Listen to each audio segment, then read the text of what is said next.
X-Men 97 finalmente chegou ao Disney Plus e aqui vai a minha análise completinha dos 2 primeiros episódios. Diz a previsão do tempo.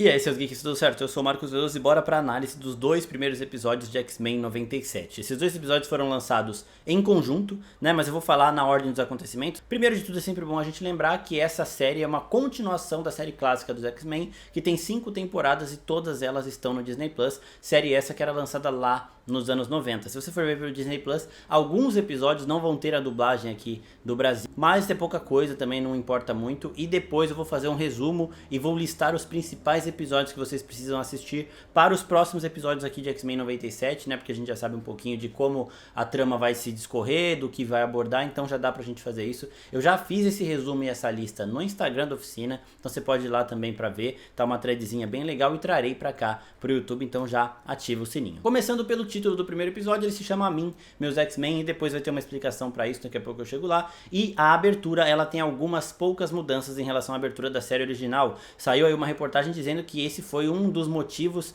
do Kevin Feige ter aceitado fazer a animação, foi uma das exigências que ele fez, na verdade, de manter a abertura do jeitinho que ela era. As mudanças são na ordem de apresentação dos X-Men, né? Então lá na clássica o Wolverine aparece um pouquinho antes do que aqui, a Tempestade aparece um pouquinho depois, não sei o que, então foram essas as pequenas mudancinhas que aconteceram. E também o Bishop sendo adicionado como membro permanente da equipe. Lá na animação clássica ele chegava quando ele tinha alguma coisa lá do futuro pra arrumar e tudo mais, aí ele vinha e se juntava à equipe, mas eram também poucos episódios, até me surpreendeu ele ter entrado aqui dessa forma tão permanente. Uma outra coisa que eu gostei bastante da abertura é do Morfo sendo assombrado pelo Senhor Sinistro. Pra quem não sabe, na animação clássica, o Morfo morreu no primeiro episódio. Só que ele foi revivido por conta da popularidade que o personagem ganhou junto aos fãs, principalmente na relação dele com o Wolverine, né? O Wolverine confiava muito no Morfo, e mesmo a gente não vendo muito do Morfo na animação clássica, a gente vê muito do Wolverine falando do Morfo, e isso ajudou muito o personagem, e aí eles tiveram que dar um jeito de revivê-lo, e o cientista maluco que faz experimentos genéticos com mutantes foi o responsável por isso, o Senhor Sinistro. Então,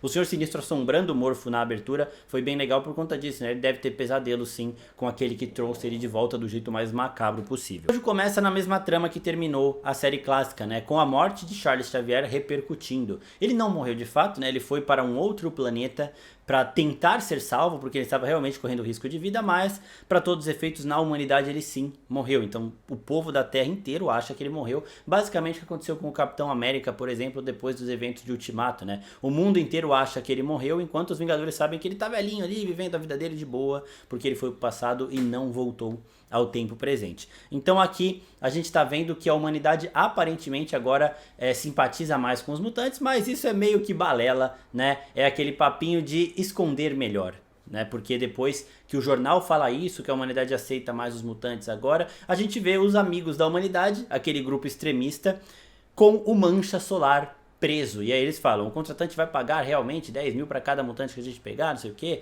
Ah, sim, ele quer usá-los de tiro ao alvo. A gente vê como os mutantes são tratados como animais, e a gente vê o herói brasileiro, Mancha Solar, com um colar de supressão de poderes, esses colares, né, que não deixam os mutantes usarem os poderes, e também tinham na animação clássica. E aqui uma coisa bem legal é que a humanidade evoluiu na sua luta no combate aos mutantes, porque agora, além dos sentinelas, os humanos eles conseguiram transformar pedaços do sentinela em armas para eles mesmos usarem, então a situação está um pouco mais perigosa. E uma coisa legal do Mancha Solar é que ele e a Jubileu, eles fazem mais ou menos o mesmo papel nesse primeiro episódio aqui, comparando com o primeiro episódio da animação clássica, né? Eles têm até uma fala muito semelhante, que é de eu não pedir pra nascer assim, porque os dois são pegos por esses extremistas que odeiam mutantes, e os dois depois são resgatados pelos X-Men, mas nesse meio tempo eles estão tentando se defender falando isso. Pô, não é culpa minha eu ter nascido mutante, tá ligado? O que vocês estão querendo? Me bater, me matar, me sequestrar? O que é isso, né?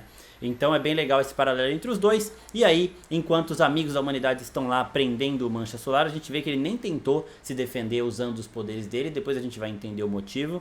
E os mutantes, os X-Men, eles chegam da forma mais badass possível, com a tempestade diminuindo a temperatura do ambiente. Então a gente já vai sentindo o que vai rolar quando os caras começam a respirar e sair gelo pela boca deles ali, né? Aquela fumaça gelada de quando a gente tá num lugar muito frio e a gente respira e sai um gelinho. E aqui é bom que a gente já consegue ver um pouco mais das habilidades dos mutantes que estão envolvidos envolvidos nesse resgate ao Mancha Solar. Então a Tempestade já chega baixando a temperatura, o Bishop ele já chega absorvendo os tiros de blaster ali e revertendo tudo isso. Então basicamente o que ele consegue fazer é meio que o traje novo do Pantera Negra faz, né? Ele absorve o impacto, mas o Bishop ele absorve energia e aí ele reverte essa energia em forma de ataque. E uma coisa que eu achei sensacional, o Ciclope em toda a animação, desde a da clássica, no X-Men Evolution e aqui, ele é muito melhor tratado do que ele foi nos live actions que a Fox fez. Então pra quem só tem a imagem do Ciclope dos live actions vai se surpreender muito, porque o Ciclope ele sim é uma imagem de liderança, aquele escoteiro, assim como o Capitão América é pros Vingadores, mas é alguém que você respeita, é alguém que você gosta de respeitar e que você admira. O que a Marvel fez muito bem com o Capitão América, o Steve Rogers, né, o Capitão América do Chris Evans, agora aparentemente também vai voltar a fazer com o Ciclope, porque nesses 2 primeiros episódios foi sensacional. E aqui a gente vê ele usando o laser dele ali pra se mover, não só pra atacar, e dosando bem pra não matar os humanos que ele está enfrentando ali. Então isso tudo é bem legal, e o final da luta também é uma referência a algo que o Ciclope fazia lá na animação clássica, que é fingir que tá se rendendo ali, mas abrir o olho depois e estourar tudo que vê pela frente. E além da humanidade ter transformado armas de sentinela em armas que os humanos podem usar, eles também têm uma mão real, tamanho real de um sentinela, que eles usam como canhão, e aí a gente viu o impacto desse tiro todo. E depois, quando o Ciclope destrói o prédio, a gente vê a capa do Clarim Diário. Clarim Diário, que é aquele jornal ali do J. Jonah Jameson, um jornal que já logo remete ao Homem-Aranha. E se você pausar bem a tela, vocês estão vendo agora a imagem pausada, nós temos 2 referências ao Homem-Aranha nessa capa. A primeira é: o Homem-Aranha é um mutante, então a humanidade está nessa relação aí conturbada com os mutantes, questionando também outros super-humanos, né? A humanidade não tem muita explicação em relação aos poderes do Homem-Aranha, então questiona se ele é sim um mutante. Nós sabemos que não é mais pra lá, essa é uma discussão bastante pertinente. E a outra referência é, desta vez, a Peter Parker. A gente vê ali que tem uma reportagem nesse jornal sobre o Hellfire Gala, né? O baile do Hellfire. É tipo um Met Gala dos mutantes aí, a gente vê que a matéria foi escrita pelo Ed Brock, que é o Venom. As fotos foram tiradas pelo Peter Parker. E agora a gente chega numa das partes que eu também mais gostei, que eu mais gostava lá, uma das partes que eu mais gosto em One Piece também, que a gente vê a relação familiar do grupo, né? Então aqui a gente consegue ver um pouco mais do cotidiano dos X-Men. A gente tinha visto no episódio de Natal, lá da animação clássica, o Gambit e a Jean Grey cozinhando, eles tretavam na cozinha porque os dois queriam cozinhar do jeito deles ali, era jeito diferente e tudo mais, e aqui a gente vê de novo o Gambit cozinhando, e dessa vez a Jean chegando ali grávida, gravidíssima do Sr. Ciclope, né, pra dar uma apaziguada na situação, mas a relação deles é muito boa. O Morpho chega zoando todo mundo, se transformando no Xavier, e as transformações do Morpho, eu vou falar aqui depois, elas são também maravilhosas e sempre as melhores possíveis para determinado momento. Em um certo momento que o Ciclope está conversando com a Jean Grey, a gente vê um quadro da primeira formação dos X-Men. O Ciclope e a Jean Grey, eles são sim os primeiros membros aí, os primeiros alunos do Xavier, e além deles nós temos o Fera, mas com um aspecto mais humano ali, antes dele estar se tornando realmente essa fera azul aí. O Homem de Gelo, que tem um episódio na animação clássica que mostra que ele era também um dos X-Men, e mostra que ele saiu porque ele era um encrenqueiro de marca maior. E o Anjo é outro personagem que vira e mexe, tava ali junto com os X-Men, e que ele aparece de novo nesse episódio mais pra frente, mas como o Morpho se transformando nele. Depois a gente vê os mutantes, eles indo até uma boate pra resgatar de novo o Mancha Solar que acabou fugindo, né? E aí a gente tem de novo interações bem legais, principalmente entre o Gambit e a Vampira, e o Wolverine e o Morpho. O Morpho se transforma na Jean Grey pra mexer com a cabeça do Wolverine ali, porque realmente eles são melhores amigos, e o Morpho ele tem essa liberdade pra extrapolar um pouco o ponto aí com o Wolverine nessas palhaçadas. O Gambit e a Vampira sempre foram o meu casal favorito aqui, por isso que eu tenho algumas ressalvas a fazer sobre o próximo episódio, mas calma que daqui a pouco eu chego lá. Enquanto eles estão lá atrás do Mancha Solar, os líderes dos X-Men, o Ciclope e a Tempestade, eles vão atrás do Garrick, que é o cara que tentou assassinou, né, para todos os efeitos ali, o Xavier, para tentar descobrir onde a base de operações está sendo feita para trazer os sentinelas de volta. E neste momento a Jean Grey, ela invade o cérebro do Garrick usando o cérebro, né, que é aquele amplificador de poderes telepatas que o Xavier e a Jean Grey sempre usavam na animação clássica.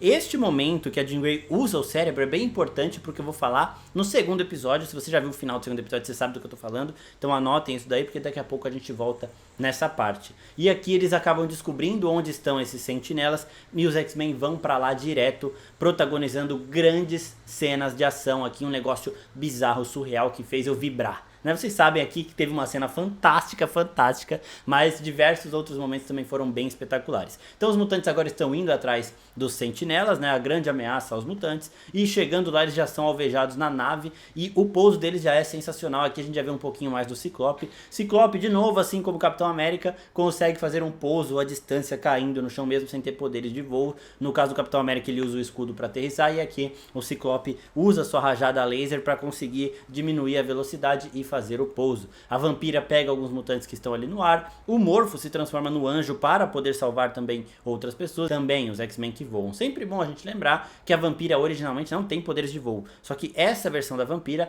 ela absorveu por tanto tempo os poderes da Carol Danvers em uma luta que elas tiveram, que ela acabou adquirindo os poderes de forma permanente. Então, os poderes que a Capitã Marvel tem, Carol Danvers, a Vampira também tem. E aí nisso o Ciclope já cai e já fala a frase que é o título do episódio: a mim, meus X-Men, essa fala que vai voltar depois. Aqui neste momento o Ciclope é o grande líder. A gente sabe que a hierarquia era assim: quando não era o Xavier, era o Ciclope; quando não era o Ciclope, era a Tempestade. Então, seguimos agora numa luta insana. Primeiro a gente tem a Vampira dando um suplê num dos sentinelas. Os sentinelas são robôs gigantes. A Vampira, ela dá um suplê nele usando a super força. O Fera invade um sentinela e começa a controlá-lo por dentro ali de forma manual. E depois, no momento em que tem muitos sentinelas para eles enfrentarem, o Ciclope simplesmente solta a braba e acontece a melhor cena desses dois primeiros episódios. O Ciclope aperta no comunicadorzinho e fala: mostre a previsão do tempo. E aí começa, né? E quando, eu tô até arrepiando aqui de novo, quando o sentinela sente a tempestade chegando, ele diz: ameaça nível ômega detectada. Ameaça nível ômega. Os mutantes nível ômega são aqueles mutantes que dominam plenamente as suas habilidades. Surreal, são os mais poderosos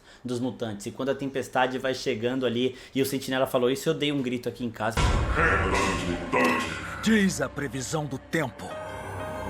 Ameaça nível ômega detectada. É um negócio assim surreal, maravilhoso, né? Só que aí tem o molde mestre, que é o grande sentinela. Deste grande sentinela é que saem os sentinelas menores. Então ele, sendo muito maior que os outros, ele é gigantesco. Só que aí nós temos um ataque em combo, aqui um ataque combinado, que é simplesmente surreal. O poder do Gambit é de energizar as coisas, né? Então ele bota ali o poder dele numa carta, a carta vai explodir quando ele tacar. Por isso que ele usa as cartas, porque é mais fácil dele jogar e elas explodem nas pessoas como pequenas granadinhas ali. E aí ele usa esse poder dele para deixar as garras do Wolverine energizadas. E depois ele lança aquele bastãozinho dele pro Wolverine subir, né? O Wolverine voa com a explosão e o Morfo se torna o Blob ali e joga o Wolverine pra cima. E o Wolverine, com as garras energizadas pelos poderes do Gambit, arrebenta o molde mestre. O molde mestre cai sentadão assim, ó.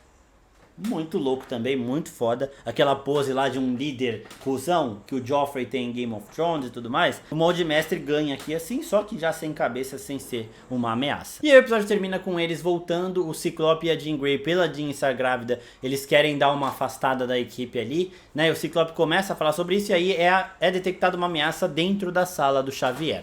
E essa ameaça é ninguém mais, ninguém menos que Magneto, o grande vilão dos X-Men e o melhor amigo também de Charles Xavier. Ele lê ali um testamento que o Xavier deixou, né, passando tudo o que o Xavier tinha para o Magneto. E o Magneto encerra esse episódio falando: a mim, meus X-Men. É a mesma frase do Ciclope, simbolizando que agora o líder dos X-Men é ele. Aí você pensa: ah, mas os mutantes eles respeitavam o Xavier, não vão respeitar o Magneto.